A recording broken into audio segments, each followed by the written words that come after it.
Hola muchachos, buenas tardes. Bueno, como no nos pudimos poner de acuerdo en una fecha en específico para ver nuestra clase, pues decidí que lo más práctico era grabarla para que ustedes la puedan ver en cuanto tengan tiempo. Al finalizar les voy a indicar de qué manera vamos a trabajar, ¿ok? Bueno, vamos a comenzar definiendo qué es el comportamiento organizacional. Fíjense bien, bueno, en sí es un campo de estudio de la psicología organizacional que va a investigar cuál es el impacto que tiene el comportamiento dentro de tanto de los individuos como de los grupos y las estructuras.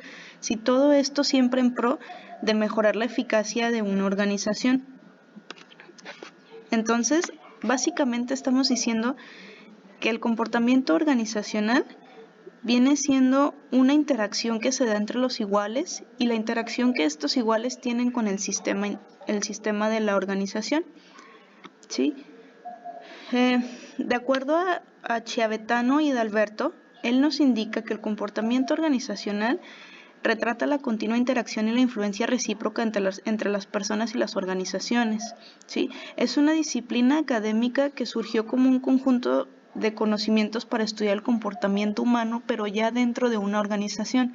¿Sí? O sea, es la psicología, pero aplicada de una manera muchísimo más específica. Robbins, que es otro autor que también vamos a lo mejor a estar viendo a lo largo del curso, nos dice que es un campo de estudio que investiga el impacto que tienen los individuos, los grupos y las estructuras sobre el comportamiento de las organizaciones. Si se fijan, cada organización cuenta con lo que nosotros llamamos un organigrama. ¿Sí? Aquí nosotros podemos ver lo que son las jerarquías desde su base hasta la punta, como una pirámide. Entonces, el comportamiento organizacional se encarga de ver cuál es el impacto que cada una de estas partes tiene dentro de la organización, que es un todo. ¿Okay? Bueno, entonces, en resumidas cuentas, pues el comportamiento organizacional es el estudio y la aplicación de los conocimientos acerca de la forma en que las personas se comportan tanto individual como grupalmente dentro de una organización. Y también pues se busca encontrar la manera en que estos individuos puedan actuar de una manera más efectiva en sus interacciones, lo que lleve a una mejor producción en la empresa. Aquí sí me gustaría que tomaran nota, muchachos, porque pues va a ser también parte de su tarea. De cualquier manera pues se va a quedar su clase grabada. Les voy a decir cuáles son los objetivos del comportamiento organizacional. ¿Para qué necesitamos nosotros conocer o tener un buen comportamiento organizacional? Ok. El primero de estos objetivos es describir. Se describe el comportamiento de las personas en diferentes situaciones. Situaciones generalmente que implican o en las que la empresa se ve involucrada. Es decir, cosas que únicamente le competen a la empresa. Por ejemplo, a mi empleador, a mi psicólogo, a lo mejor no me va a interesar la manera en que se comporta mi empleado fuera de. A mí me interesa la manera en que interactúa como si fuera una serie de engranes. A mí me interesa la forma en que interactúan estos engranes entre sí y no tanto pues las interacciones que se pudieran dar por fuera. Este objetivo es muy importante, ya que al describir sistemáticamente el comportamiento de las personas, también el conocer de qué manera actúan le permite a las personas que están en la punta del organigrama pues comunicarse con mayor asertividad hacia los empleados que están más por debajo. El segundo objetivo que tiene el comportamiento organizacional es comprender. Es decir, tenemos que entender por qué las personas actúan como actúan. De esta manera ya se pueden lograr explicaciones al por qué y en base a esto pues ya mejorar los métodos o mejorar la calidad de trabajo sobre la que estamos viviendo en la empresa. El tercer objetivo es predecir. A raíz de los dos objetivos anteriores, ya vamos a tener nosotros psicólogos la capacidad de ver qué es lo que va a suceder en el futuro con el comportamiento que están teniendo estos empleados, ¿sí? Esta es una característica que sobre todo tiene que tener tanto un administrador como un gerente, porque de esto también les ayuda a tener una mejor selección de personal, es decir, a predecir si este empleado potencial, va a ayudarme a mí a cumplir mis objetivos, ¿sí? Y de igual manera pues se encuentran soluciones preventivas. Esto es muy similar, no sé si han visto el concepto de juicio de realidad, que básicamente nos habla de que nosotros tenemos que predecir las consecuencias de nuestras acciones y actuar en base a. Es muy similar, solamente que pues aplicado al modelo empresarial. Finalmente, el cuarto objetivo pues es controlar las actividades, aunque sea de manera parcial, que tienen los individuos dentro del trabajo. ¿Por qué? Porque una empresa siempre va a buscar desarrollar los objetivos trazados y lograr metas, ¿sí? Entonces, a la hora de que nosotros ya predecimos, pues es mucho más fácil controlar lo que nuestros empleados pudieran hacer. A lo mejor no un control completamente autoritario, porque pues esto también nos va a llevar a un mal clima laboral, sino que pues poco a poco se puedan ir asignando tareas que ayuden a cumplir objetivos. Entonces, el comportamiento organizacional, muchachos, tiene una serie de teorías que son pues diferentes, lo que precisamente investigaron ustedes en su tarea. Todas estas teorías pues son modelos de comportamiento. Cada uno de ellos tiene sus pros y sus contras, y pues obviamente se aplican de acuerdo a las necesidades que tiene la empresa, ¿verdad? Entonces, aquí les voy a explicar un poquito de los mismos. La visión del administrador, lo que les comentaba, que los directivos o los gerentes pues tienen que tener una buena interpretación de las situaciones que están a su alrededor para poder controlar un poco la empresa. Es decir, si en una empresa nosotros dejamos que los empleados hagan lo que quieran, pues no, ¿verdad? O sea, va a ser un completo desastre, no va a haber productividad, no va a haber organización, y pues lo más probable es que esa empresa se vaya a la quiebra. Ahora sí, los modelos de comportamiento organizacional son 4 los principales y los que más se aplican. El modelo autocrático, el modelo de custodia, el de apoyo y el modelo colegiado. ¿Sí? Ustedes pues ya hicieron su tarea, entonces ya tienen una idea más o menos de qué tratan estos modelos. Primero tenemos el modelo autocrático, ¿sí?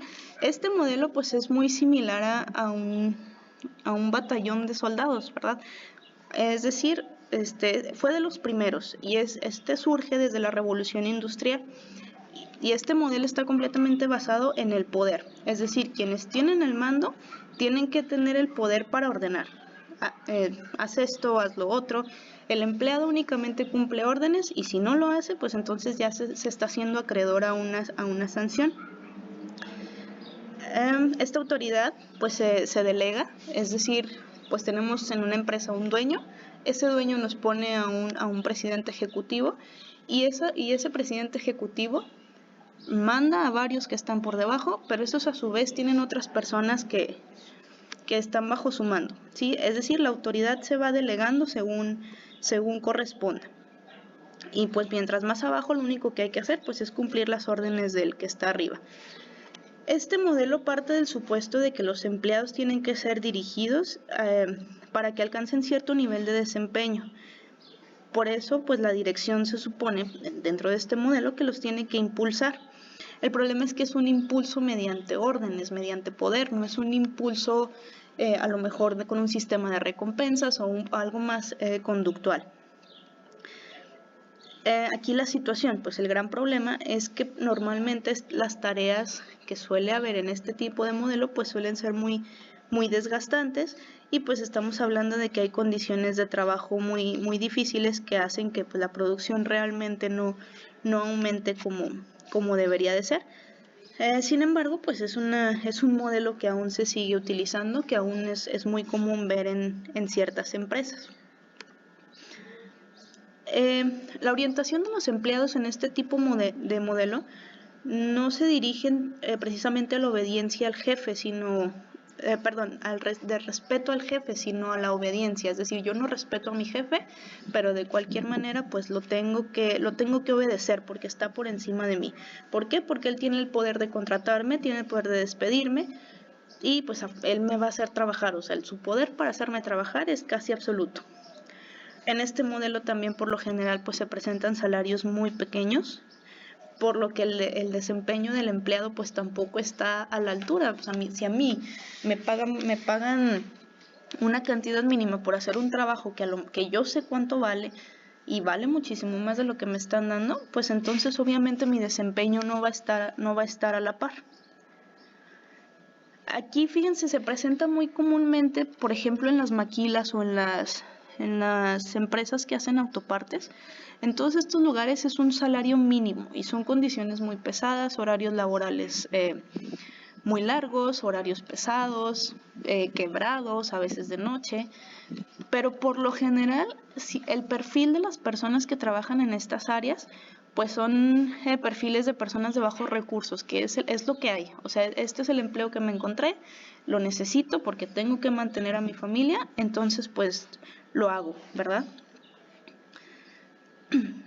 Bueno, entonces, ventajas del modelo autocrático. Básicamente solamente tenemos una ventaja. Es una manera útil y continua de hacer el trabajo. Es decir, a mí constantemente me están ordenando qué hacer. Yo no tengo que pensar por mí mismo porque ya alguien me está diciendo qué es lo que hay que hacer. Entonces esto lo vuelve algo práctico. Pero la gran desventaja, y yo creo que es que si los ponemos en contrapeso, pues la desventaja pesa muchísimo más.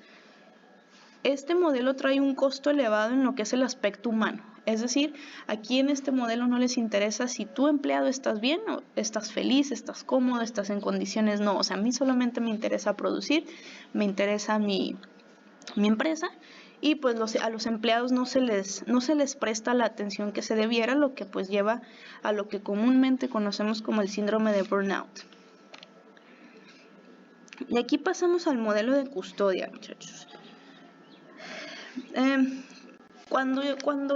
Como les decía con anterioridad, pues el modelo autocrático surge primero, pero cuando los administradores empiezan a hacer un estudio formal de sus empleados, comenzaron a ver que aunque los empleados de un modelo autocrático no se insubordinaban en ningún momento hacia sus jefes, tenían una pésima opinión de los mismos. O sea, no te obedezco porque eres mi jefe, pero no te respeto, lo que comentaba hace un momento. Entonces se prestaba mucho a que, pues como un globo de agua, ¿no? Me sigues cargando hasta que llega un punto en el que exploto, ¿sí? Entonces esto provocaba que el jefe los únicos sentimientos que desarrollara en sus empleados fueran lo que es la inseguridad, frustraciones e incluso agresiones, ¿sí? Entonces, esto también traía como consecuencia mucha violencia intrafamiliar, porque todos estos sentimientos de frustración a lo mejor yo no los puedo sacar con mi jefe, no los puedo sacar en mi trabajo con los que están a mi lado. Entonces, ¿qué pasa? Pues voy y los descargo con mi familia, ¿no? Entonces, hasta la misma comunidad, la misma familia, pues acarreaba las consecuencias de esta relación. Entonces, cuando se comienza a ver mayor progreso en lo que son los estudios del capital humano, pues se vio más factible eliminar los motivos de inseguridad que traía consigo un empleado, ¿sí? Entonces, si a menos inseguridad, a menos frustración, mayor gusto por el trabajo, y por lo tanto, pues eleva la calidad de vida laboral.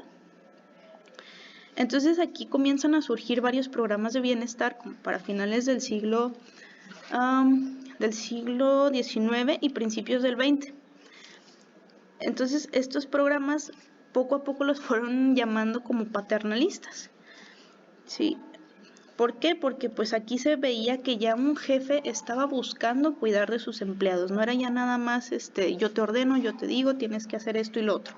No, sino a ver, ¿cómo estás? Me interesan tus necesidades, me interesa tu seguridad.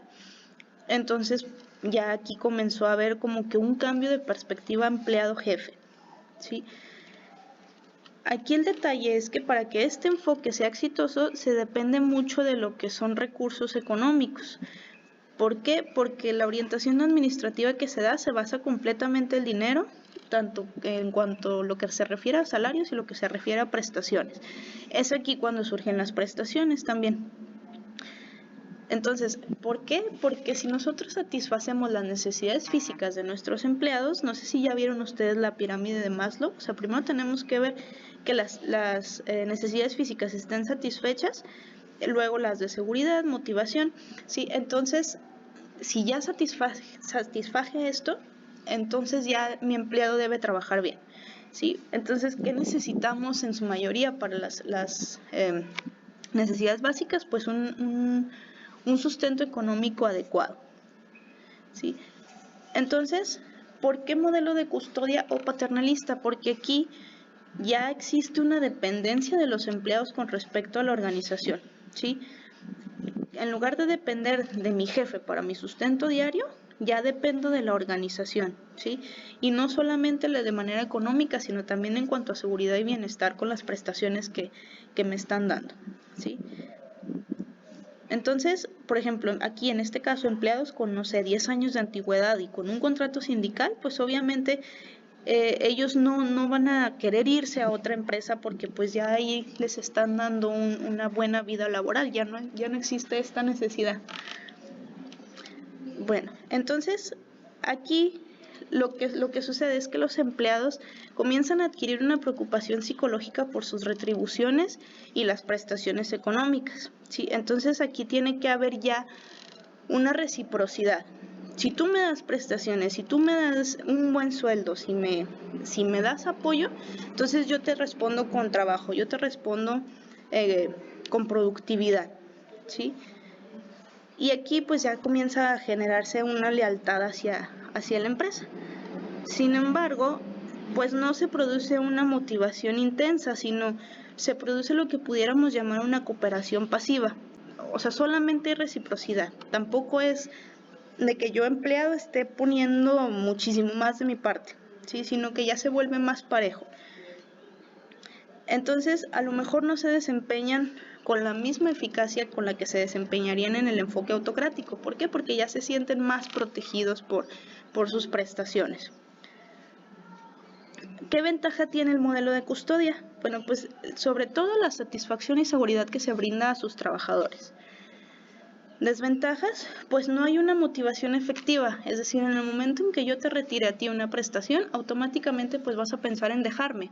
¿Por qué? Porque no estoy formando realmente un vínculo contigo, o sea, solamente estás dependiendo de mí para mantener tus prestaciones, para mantener tus beneficios, ¿sí? Entonces, también los trabajadores comienzan a producir pues muy por debajo de sus capacidades, no se encuentran motivados para que éstas se desarrollen a niveles más altos y pues básicamente están complacidos pero no están satisfechos del todo.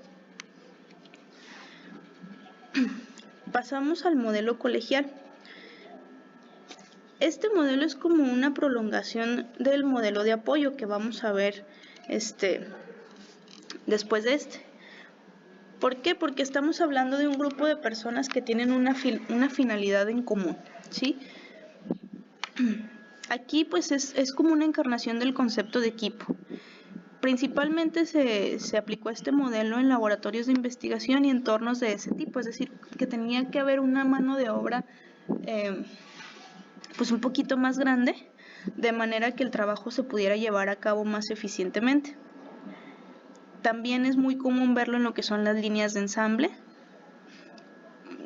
Sin embargo, aquí pues sí comenzó a complicarse. Se quiso hacer, pero comenzó a complicarse un poco, ya que es difícil desarrollar este tipo de modelo en un entorno de trabajo rígido. Sí tiene que ser algo más libre. Tiene que ser, es más útil en condiciones de trabajo que no están programadas. Es decir, si yo ya tengo una rutina, si ya sé que tengo que ir a encender esta máquina, tengo que mover esta palanca, presionar este botón, pues ahí es difícil poder establecer un modelo colegiado. Sí, tiene que ser en un lugar donde sea un poco más libre. Por ejemplo, en un laboratorio, ahora que estuvieron pues desarrollando lo que son las vacunas contra el COVID, pues ahí sí se presta a que exista un modelo colegial. Este depende de la generación por parte de la dirección de este sentimiento de compañerismo, es decir, este equipo se tiene que formar a raíz de la gerencia, de quienes están más arriba, ¿sí? Y aquí es muy importante que todos los miembros del equipo se sientan útiles y necesarios, ¿sí? Y esto también permite, no sé si ustedes saben, pero pues es muy común que un empleado que está por debajo diga, ay, es que mi jefe no hace nada. Pues este modelo permite que también los empleados se den cuenta de que los administradores tienen también sus contribuciones y que tienen su propio papel dentro de la organización.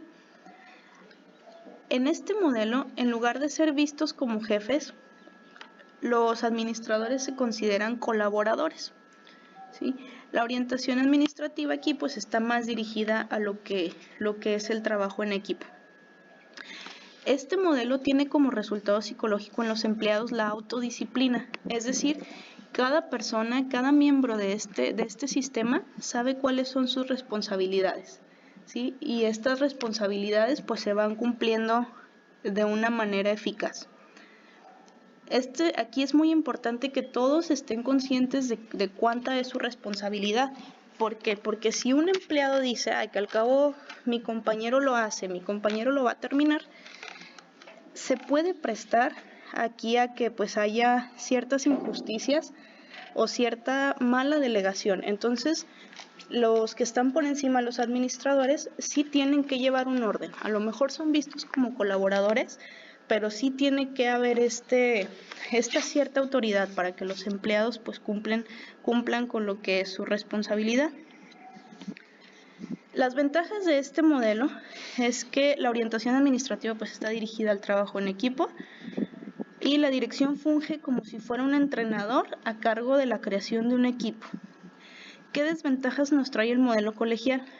Pues que depende de que la dirección genere esta sensación de compañerismo con los empleados, ¿sí? Si un empleado no se siente útil, si la dirección no me está generando este ambiente de compañerismo, pues muy difícilmente este modelo va a funcionar. Aquí, ¿qué es lo que sucede? Pues que tenemos que encontrar un líder, no un jefe, tenemos que encontrar un líder que funja esta función. Si nuestro jefe no tiene características de líder, pues difícilmente vamos a poder hacer que este modelo funcione. Y ahí pues estamos hablando de un perfil muy específico.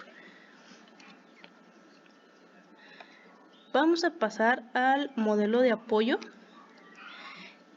Este modelo pues tuvo sus orígenes al principio por unas formulaciones que hizo Rennis Likert. Apunten su nombre porque a lo mejor es pregunta de examen. Rennis Likert, L-I-K-E-R-T. Entonces, ¿qué nos decía él? Él nos decía que el liderazgo y otros procesos de las organizaciones tienen que garantizar que en función de todo lo que son los antecedentes, valores y expectativas de la organización y de cada uno de sus miembros, en función de ello se van a dar las interacciones y relaciones con la organización.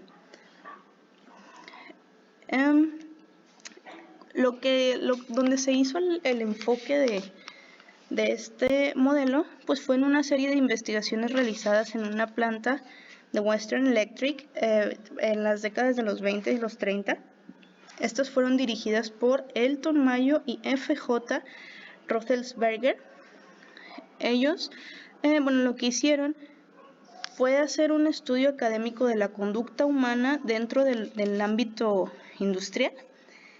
Y aquí por este medio pues ellos lograron llegar a la conclusión de que una organización es un sistema social y el elemento más importante de este sistema social es el trabajador, ¿sí? Antes pues el trabajador solía verse como un mero recurso, ¿sí? Y ya con estos experimentos que ellos hicieron se pudo concluir que no nada más es un instrumento, sino que es una personalidad compleja y difícil de entender. O sea, que cada quien vamos cargando con nuestra personalidad y somos los que formamos esta organización. No me puedes tratar a mí de la misma manera que tratas a mi compañero porque no somos las mismas personas. Estos estudios pues también indicaron la importancia de que se poseyeran conocimientos de dinámica de grupos y de aplicar lo que es la supervisión de apoyo.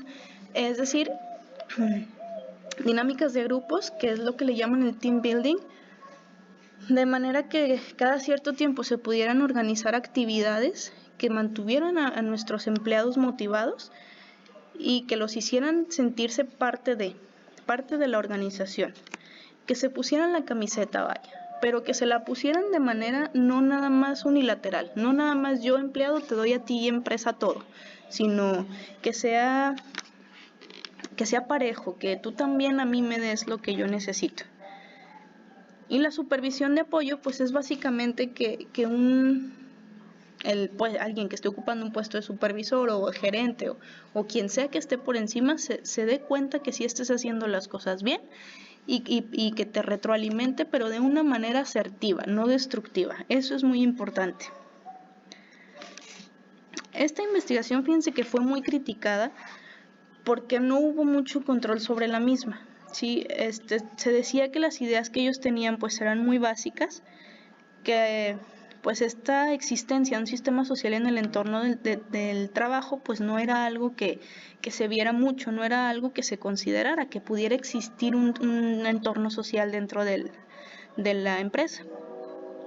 Pero lo importante de esta investigación, por más fallos, por más hoyos que haya tenido, pues es que esta fue sustancial para definir cómo es el comportamiento humano en el trabajo y la influencia que ha tenido esta, pues hasta la fecha sigue siendo muy importante.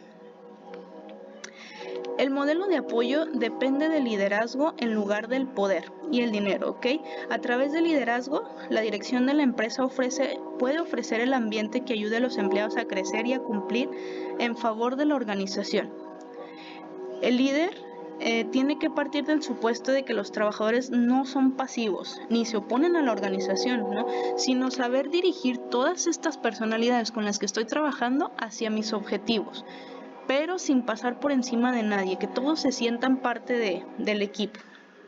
Una disculpa por los ruidos de fondo, muchachos, estoy en mi oficina del trabajo y pues sí está aquí un poco abierto. Entonces aquí la correcta satisfacción de las necesidades de los empleados, pues automáticamente a ellos les da una motivación muchísimo más intensa que en el caso de los anteriores modelos. Entonces aquí es donde surge el impulso por el trabajo. Este comportamiento no precisa de recursos económicos, es más bien el darles un buen clima laboral a nuestros empleados dentro de la empresa y pues que los empleados ayuden a resolver problemas y a cumplir con trabajo, es decir, que haya un mayor involucramiento por parte de los que están arriba. Este modelo pues es muy eficaz tanto para empleados como para administradores y es uno de los modelos más aceptados actualmente, ¿sí? Al menos en la mayoría de los países de primer mundo es un modelo que se aplica constantemente. Aquí en México pues lo más probable es que prevalezca mucho el autoritario, el autocrático. Este modelo pues se escucha fácil, ¿no? Pero realmente el paso de la teoría a la práctica es muy difícil. Pero pues cada vez más compañías comienzan a ver pues los beneficios que puede traer este modelo hacia sus empleados. ¿Qué ventajas tiene el modelo de apoyo? Pues que hay una orientación gerencial para el apoyo al empleado en su desempeño. Siempre el que está por arriba va a estar ahí presente, viendo qué es lo que falla, viendo en qué se puede retroalimentar y apoyando. ¿Qué desventajas tiene? Pues lo que les comentaba hace un momento. Funciona mejor en países más desarrollados, que son quienes ya dominan un poco más este modelo, esta forma de trabajar o simplemente pues la cultura que conocemos. Entonces aquí tenemos una tabla de las características principales ya de todos. El modelo autocrático depende del poder, el de custodia de los recursos económicos, el de apoyo de liderazgo y el colegial de la sociedad y el trabajo de equipo. Entonces aquí en esta tabla viene resumido lo que ya les he hablado. No creo que tenga caso pues volverles a leer la tablita. De cualquier manera pues aquí la tienen ustedes en la clase. Finalmente, muchachos, también les quiero comentar pues así rápido lo que es la teoría Z. No sé si también la hayan investigado. El día de hoy pues ya voy a revisar sus tareas. Pero la teoría Z está ahorita pues es como el boom en Japón. Esta teoría, que de hecho también se conoce como método japonés, nos propone que no se intente desligar la condición de ser humano del empleado. Es decir, yo como empleado soy persona, tengo necesidades, tengo responsabilidades, tengo pues situaciones que a lo mejor pudieran influenciar la manera en la que nosotros trabajamos, ¿no? A lo mejor si yo vengo con un problema desde casa, pues obviamente mi desempeño en el trabajo o en la escuela incluso pues no va a ser igual. Entonces, aquí en esta teoría lo que se busca es humanizar al empleado. Esta fue desarrollada por un estadounidense de padres japoneses que se llamaba William Ouchi. ¿Sí? Entonces, esta persona, Ouchi, estudió cómo después de la crisis energética que hubo en la década de los 70, pues las empresas estadounidenses bajaron mucho sus niveles de productividad, mientras que los de las empresas japonesas se fueron al alza. Entonces él comienza a hacer una investigación de qué es lo que sucede en la cultura japonesa que no está sucediendo en mi organización.